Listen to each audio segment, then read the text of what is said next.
Hey guys, welcome back to the channel.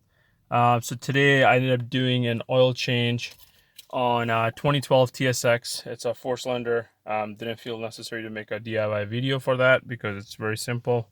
A lot of videos that already exist out there. But now what I need to do is reset my oil light, which shows up, like 100% down to 0. And I want to make a video quickly to show how to do that. So basically, get in your car, turn the keys. So dash lights up on accessory and let it cycle through. You'll see right now my oil light it says service due for B1, and then oil life is 5%. So what you want to do is, while you have service B1, oil life at 5%, 10%, 15%, whatever you have, you want to hit the middle button, which is select reset, and hold it down for 10 seconds.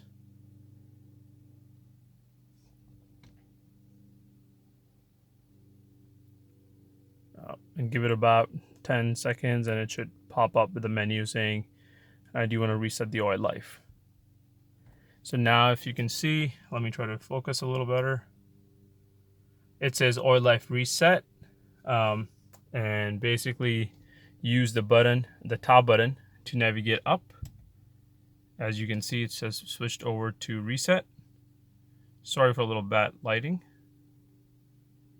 And then use the center button again, the select reset button, to reset it.